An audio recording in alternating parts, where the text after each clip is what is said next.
Picture a summer. A beach, a boardwalk, a resort town. Doesn't matter where. Goa, Crimea, Antalya, or a seaside promenade in Odessa. On your wrist or shoulder is a dark brown pattern of swirls, flowers, and dots. It looks like a tattoo, but in 2 weeks it'll be gone without a trace. That's henna, or, as it was more commonly called in pop culture, mehndi. In the 2000s, this was one of the most widespread summer trends, on beaches, at little stalls by the sea, at festivals, in beauty salons. It seemed like henna tattoos were an eternal summer accessory, right up there with sunglasses and flip-flops. And then it just vanished. Not instantly, not loudly, it quietly dissolved. Today we're going to figure out where this trend came from, why it exploded at a particular moment, and, most importantly, why it disappeared. And spoiler, it wasn't one single reason, but a whole combination of factors, from medical scandals to a shift in how trend culture itself works. Before we talk about why the trend died, we need to understand what it actually was, because that's where the first conflict lies. Henna isn't a 2000s invention. It's the plant Lawsonia inermis, whose leaves produce a dye pigment that's been used for thousands of years. The tradition of body art with henna exists across North Africa, the Middle East, and South Asia. In India and Pakistan, it's called mehndi, and it's an inseparable part of wedding rituals. The bride is decorated with intricate patterns days before the wedding, a whole ceremony, an event in itself that can last for hours. In other words, in the culture where this tradition originated, henna is not a summer novelty. It's a deep cultural and religious symbol tied to marriage, celebration, protection from the evil eye, and a young woman's transition into married life. Now for the moment that defined everything that followed. In the mid-1990s, Western pop culture discovered henna, and it did what mass culture usually does with borrowed traditions. It stripped away the context and turned it into a fashion accessory. The key trigger was that celebrities, musicians, and actors started showing off henna designs on red carpets, in music videos, on magazine covers. A temporary tattoo on an arm or ankle became a symbol of spirituality, ethnicity, travel, the fashionable image at the time of the free-spirited, bohemian person. Fashion magazines of the 90s wrote extensively about henna as the next big thing. That was the birth of the trend as we remember it. Not a wedding ritual, but a summer fashion accessory for tourists and teenagers. Once the trend moved beyond the bohemian crowd and reached the mass consumer, it truly exploded. Tourism and resorts. This was probably the main channel of spread. Henna artists appeared on literally every popular beach in the world, from Goa and Bali to resorts in Egypt, Turkey, and Thailand. Tourists got designs done en masse as a souvenir on the skin, something exotic, cheap, and painless, unlike a real tattoo. The beauty industry picked it up instantly. Home henna kits appeared, along with stencils for beginners who couldn't freehand the designs, and entire cosmetic lines built around henna tattoos. Kiosks opened in shopping malls where anyone could get a temporary tattoo on their shoulder, wrist, or ankle in a few minutes for a few dollars. Teenagers and youth culture. For the generation growing up in the late 90s and early 2000s, henna tattoos became a way to look rebellious without taking the painful, permanent step of a real tattoo. Parents allowed it. After all, it washes off. That made henna the perfect compromise trend between a teen who wanted self-expression and parents afraid of permanent decisions. Pop culture cemented the image. Music videos, travel and spiritual journey films, the boho aesthetic, all of it actively used henna patterns as visual shorthand for freedom and authenticity. By the mid-2000s, henna had become so mainstream that it had lost almost all connection to its original culture. It had simply become a summer fashion symbol you could buy at a beachside kiosk in 5 minutes. At its peak, roughly from the late 90s to the mid-2000s, henna tattoos could be found literally everywhere, on beaches, at festivals, during school holidays, in gift shops. It was a genuine mass cultural phenomenon. And here's where the most important part of the story begins, the one that directly explains the trend's decline. The problem is that natural henna produces a color ranging from orange-brown to dark maroon. And this dyeing process is fairly slow, with the pattern developing gradually over a day or two. For the tourism business, where a customer wants results right here, right now, natural henna turned out to be inconvenient. It darkens slowly, and the color doesn't always look as dramatic and high contrast as vendors would like. The solution became so-called black henna, a mixture that added a chemical called paraphenylenediamine, or PPD, to achieve a fast, intense dark color. This is the very same chemical used in some permanent hair dyes, and one of the most common contact allergens in cosmetic chemistry. On beaches and in tourist zones, artists massively switched to using black henna with PPD because it gave an instant, jet black, very tattoo-like result within minutes, instead of the slow natural darkening of regular henna. The consequences weren't long in coming. People with heightened sensitivity to PPD began developing severe allergic reactions, intense burns at the site of the tattoo, blisters, long-lasting skin pigmentation changes, and scarring that stayed for life, precisely in a spot meant to hold a temporary, traceless design.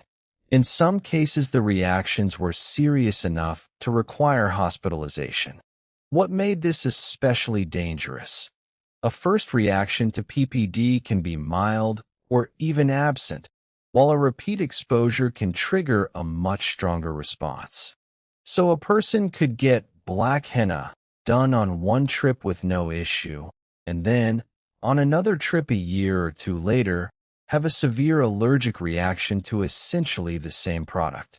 Stories of affected people, mostly children and teenagers who came home from vacation with horrific burns instead of a trendy pattern, began appearing widely in the news, particularly in the UK, the US, and Australia, where health authorities started publicly warning tourists about the dangers of black henna at popular resorts. This was the first, and arguably the most important, blow to the trend's reputation. What had been marketed as a safe, temporary, natural alternative to a real tattoo turned out to be a potentially dangerous chemical product. And even though genuine, natural henna carried no such risk, in the public consciousness the two products merged into one. Henna tattoo became associated with risk rather than harmless fun. Alongside the medical scandals, a different, much slower, but no less important conversation was unfolding about cultural appropriation. Starting roughly in the mid-2010s, Western public discourse paid significantly more attention to how mass culture borrows elements of other traditions without understanding their context or meaning. Mehndi, a deeply symbolic part of South Asian and Middle Eastern wedding culture, had turned into a resort souvenir costing a few dollars, done by people who often had no idea what the symbols on their skin even meant. Members of the South Asian diaspora on social media, bloggers, and cultural commentators began actively raising this issue. Why was a tradition that had recently been mocked or dismissed as ethnic exoticism, when worn by people of South Asian descent, suddenly considered fashionable and stylish when white celebrities and tourists wore it? This double standard question became part of a broader conversation about cultural appropriation that gained significant public traction in the 2010s. It touched dreadlocks, bindis, and Native American headdresses as well. This doesn't mean henna suddenly became forbidden or that everyone stopped using it. People of South Asian descent continue, and will continue, to practice mehndi as part of their own culture. But for the average Western consumer, that same tourist on the beach, the context had shifted. What used to be seen as a harmless bit of fun now often came with discomfort and questions like, is this actually okay for me to do? And any trend that starts triggering doubt and discomfort instead of simple enjoyment is bound to lose its mass appeal. But even without the black henna scandals or the appropriation debates, there were purely structural reasons for the trend's decline, tied to how trends function in the social media era. Trend cycles got radically faster. In the 90s and early 2000s, a trend could hold mass attention for years. Information spread more slowly through magazines, television, word of mouth. With the arrival of Instagram and later TikTok, a trend's lifespan shrank to weeks, sometimes days. In that kind of environment, it's hard for any slow trend to survive. And henna is, by definition, slow. The pattern develops over hours and lasts for weeks. That doesn't mesh well with content logic that demands instant results and constant novelty. Social media aesthetics changed. The bohemian, ethnic style of the 2000s, with its fringe bags, Indian prints, and henna, gave way to other aesthetic waves. 2010's minimalism, then the clean girl aesthetic, then the Y2K revival, which, incidentally, leans more toward plastic and glitter than natural patterns on skin. Fashion is cyclical, and henna simply fell out of the current aesthetic direction. Real temporary tattoos evolved.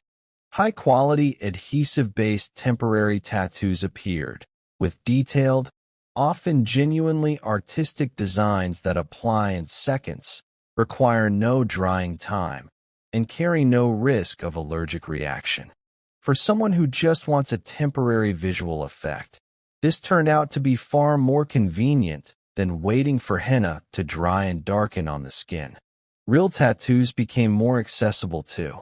In the 2000s, a real tattoo was still seen as a serious, rebellious step. By the 2020s, tattoo culture had become far more mainstream and socially accepted. Small, minimalist, delicate tattoos became the norm even in fairly conservative professional settings. The part of the audience that used to pick henna as a safe substitute for a real tattoo now often just gets a small real tattoo instead, since that's become far more socially acceptable and accessible. All these factors worked simultaneously and reinforced each other. Medical fears scared off the cautious, the cultural conversation gave pause to the conscientious, and shifting fashion and technology simply made henna less convenient and less relevant compared to the alternatives. Does this mean henna has disappeared for good? No, not at all. It simply went back to where it came from before it entered mass culture, its authentic context. Today, mehndi remains a central part of South Asian and Middle Eastern wedding traditions, and in that role the industry is actually growing. Professional mehndi artists, elaborate custom designs for brides, an entire dedicated wedding industry niche. That activity just happens mostly within the communities it belongs to, rather than in the mass tourist market. Henna also remains a niche presence in boho and festival aesthetics. At some music festivals and within certain subcultures, you can still spot it, though nowhere near the scale of 20 years ago. And of course, natural henna is still safe and still used. It's just that the average tourist has learned to be more cautious about offers of henna tattoo in 5 minutes on the beach. understanding that a fast, very dark result almost certainly means a dangerous chemical additive. Before we get to the ending, it's worth pausing on something most retrospectives skip entirely. Henna wasn't just a fashion moment. It was also a genuine informal economy, and understanding how that economy worked helps explain how fast and how quietly it could collapse. At the height of the trend, henna application was one of the most accessible micro-businesses in the tourism world. Unlike running a shop or a salon, it required almost no starting capital: a cone of paste, a stool, a folder of sample designs, and a spot on a busy boardwalk. This made it an entry point into self-employment for people who otherwise had very few options. Often women, often migrants, often teenagers earning summer income. In many coastal towns across South Asia, North Africa, and Southeast Asia, seasonal henna work became a genuine, if precarious, source of household income for thousands of families. That informality was both the trend's strength and its fatal weakness. Because there was essentially no licensing, no standardized training, and no ingredient regulation in most tourist markets, quality and safety varied wildly from one stall to the next.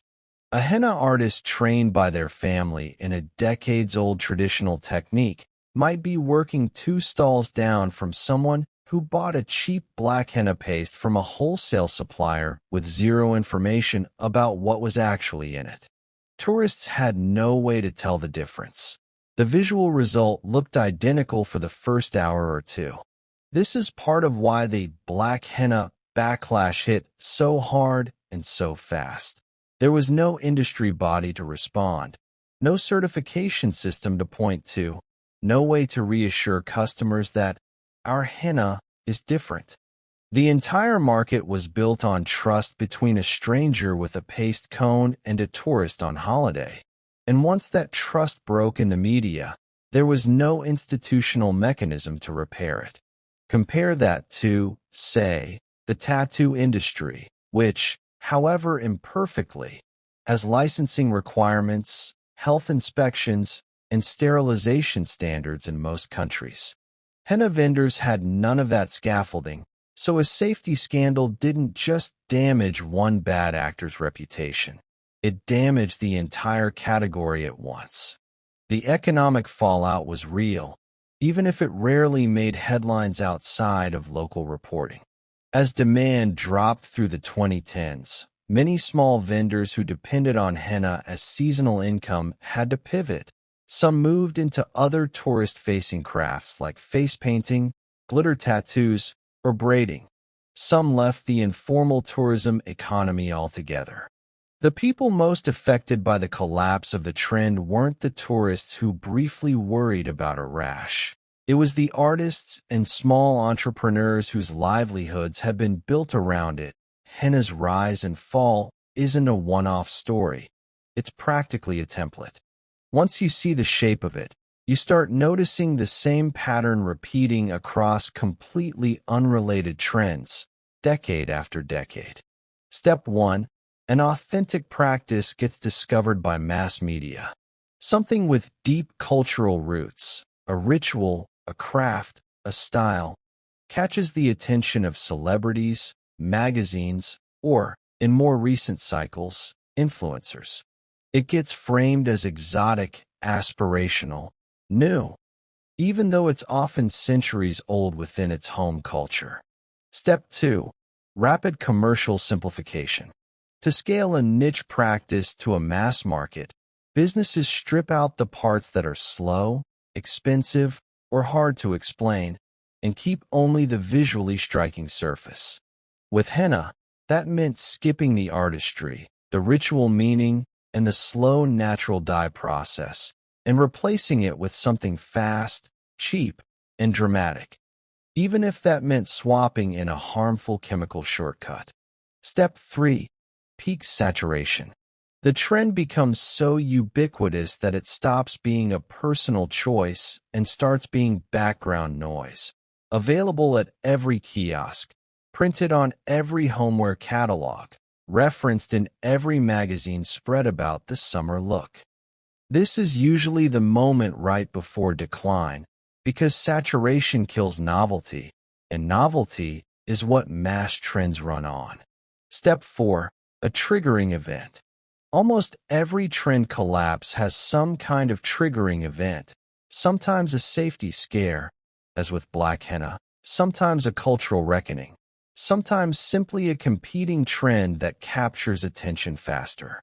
This event doesn't usually kill the trend by itself, but it acts like a crack in a windshield. Once it appears, the whole structure becomes vulnerable to further stress. Step 5. Quiet retreat to the origin community. This is the part people rarely talk about, but it's arguably the most important. The practice doesn't vanish. It just stops being mass market and returns to the community where it actually has depth and meaning. Mehndi didn't disappear. South Asian weddings still feature elaborate, skillfully done mehndi as a central tradition. What disappeared was the shallow, decontextualized, mass-produced version of it. You can trace this exact 5-step arc through a surprising number of other trends. Dream catchers as car and dorm room decor, tribal tattoo designs in the late 90s, certain yoga and meditation practices marketed purely as fitness trends, even some traditional hairstyles that briefly became red carpet statements before public conversation pushed them back toward the communities they came from. Henna just happens to be one of the clearest, most well-documented examples, because it combined a genuine health scandal with a genuine cultural conversation, two separate forces that, together, ended the trend faster than either one would have on its own. That if you make content, run a small business, or work in fashion and beauty, there's a practical takeaway hiding in this story, and it's worth stating directly instead of leaving it implied. Trends built on surface-level borrowing, take the aesthetic, skip the meaning, tend to have a shorter shelf life than trends that stay connected to their source. It's not just an ethical point, it's a structural one. A trend with no cultural roots to fall back on has nothing to stabilize it once the initial novelty fades. When black henna caused harm and the appropriation conversation intensified, there was no authentic version for the mass market to retreat to, because the mass market version had never really been connected to the source in the first place. Compare that to something like yoga, which faced its own commercialization and appropriation critiques, but survived as a mass activity partly because a credible, teacher-certified, source-respecting version of it remained available and popular alongside the diluted gym class version. The practical lesson isn't avoid drawing on other cultures entirely. It's that borrowing without context is fragile. Brands and creators who engage with a practice by crediting its origins, working with practitioners from that culture, and being transparent about safety and sourcing tend to build something that survives scrutiny. Brands that strip out context to move faster and cheaper tend to build something that collapses the moment a single news story or a single viral thread applies pressure. Henna is a clean case study of exactly that difference, precisely because both the health failure and the cultural failure are so well documented. The story of the henna tattoo is, essentially, the story of a typical mass trend life cycle, birthed through borrowing from an exotic culture, an explosion of popularity fueled by the tourism and fashion industries, commercialization that leads to a cheapened, oversimplified product chasing quick profit, and then collapse through a combination of a medical scandal, culturally aware criticism, and a simple shift in fashion. That's the fate of many trends built on surface-level borrowing of someone else's cultural code without understanding its context. They explode fast and bright, and then fade just as quickly, leaving behind mostly nostalgic memories of a summer when almost everyone had a brown flower pattern on their wrist. So tell us, did you experience this trend firsthand? Did you ever get a henna tattoo on vacation? Let us know in the comments. And if you enjoy digging into the history of trends that vanished without a trace, don't forget to subscribe.